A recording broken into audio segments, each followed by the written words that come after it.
राम राम जी सभी को। लॉरेंस बिश्नोई के बहुत पुराने और करीबी दोस्त की हत्या कर दी गई है। इसका नाम इंद्रप्रीत पैरी था। इंद्रप्रीत चंडीगढ़ के सेक्टर 33 का रहने वाला था। इंद्रप्रीत पैरी कल सेक्टर 26 में अपनी गाड़ी के अंदर बैठा था। तभी वहां कुछ हमलावर पहुंच जाते हैं और उसकी कार पर गोलियां बरसानी शुरू कर देते हैं। इस हमले में पैरी को 5 गोलियां लग जाती हैं। जब उसको पीजीआई ले जाया गया तो डॉक्टरों ने उसको मृत घोषित कर दिया। इंद्रप्रीत पैरी लॉरेंस बिश्नोई का बहुत पुराना और करीबी साथी था। उसके ऊपर भी कई तरह के मामले दर्ज थे और पिछले महीने ही उसकी शादी हुई थी। इंद्रप्रीत पैरी वही है जिसने 2015 में लॉरेंस बिश्नोई को पुलिस कस्टडी से फरार करवाया था। लॉरेंस बिश्नोई को एक मामले में पेश करने के लिए पुलिस कोर्ट लेकर जा रही थी। तभी रास्ते में एक ढाबे से इंद्रप्रीत पैरी ने लॉरेंस बिश्नोई को फरार करवा लिया था।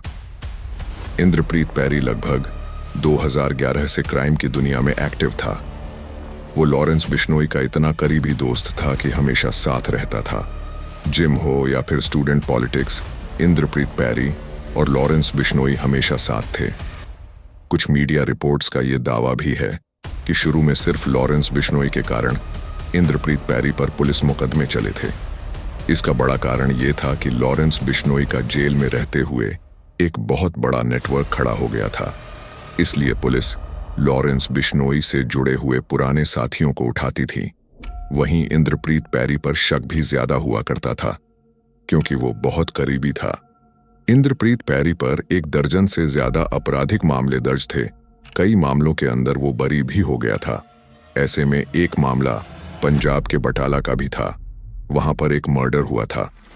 उसके अंदर इंद्रप्रीत पैरी का नाम जोड़ा गया था, लेकिन बाद में पैरी कोर्ट के अंदर सबूत के तौर पर एक सीसीटीवी फुटेज दिखाता है जिसमें मर्डर वाले दिन वो मोहाली की एक जिम में था, तो उसको डिस्चार्ज कर दिया जाता है। ऐसे ही 1-2 और मामलों में भी वो बरी हुआ था, लेकिन कुछ मामले ऐसे भी थे जिनमें वो शामिल था। इंद्रप्रीत पैरी जब लगभग 5 साल जेल काटने के बाद 2022 में बाहर आया था, तब उसने एक इंटरव्यू में कहा था कि मुझे पुलिस परेशान करती है।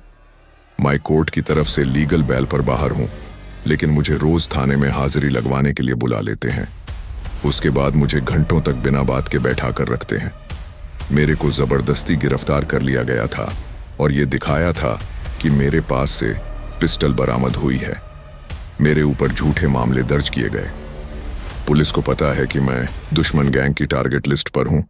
वो खुद कहते हैं कि तेरे दुश्मन तुझे मार देंगे, लेकिन फिर भी मुझे थाने में बुलाते हैं।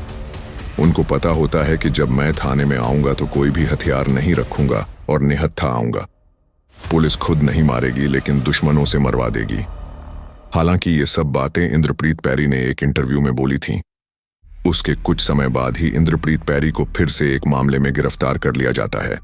तो दोस्तों, कहीं ना कहीं अभी लॉरेंस बिश्नोई के दुश्मन लॉरेंस के उन दोस्तों को टारगेट कर रहे हैं जो सॉफ्ट टारगेट है, जिनको मारना आसान है। पैरी से पहले 2020 में लॉरेंस बिश्नोई के एक और खास दोस्त गुरलाल बराड की गोलियां मारकर हत्या कर दी गई थी। उसके 1 साल ही बाद ही उसके एक और करीबी दोस्त विक्की मिद्दुखेड़ा की भी हत्या कर दी गई थी। ये सभी वो लोग थे जिनको टारगेट करना आसान था। लॉरेंस बिश्नोई ने अपने एक इंटरव्यू में कहा था कि मेरे दुश्मन मेरे उन दोस्तों की हत्या कर रहे हैं जिनको मारना आसान है। वे उन लोगों से नहीं उलझ रहे जो ताकतवर हैं। तो कहीं ना कहीं एक बार फिर से इस गैंगवार ने एक और इंसान की जान ले ली है। इंद्रप्रीत पैरी ने पिछले महीने ही शादी की थी।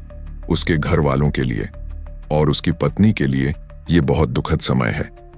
भगवान सभी को सही रास्ता दिखाए और बुद्धि दे। सभी छोटे बड़े बहन भाई क्राइम की दुनिया से दूर रहे, क्योंकि इसका अंत सिर्फ मौत है। मिलते हैं एक और नई वीडियो के साथ। जय बजरंगबली, जय श्री राम। धन्यवाद।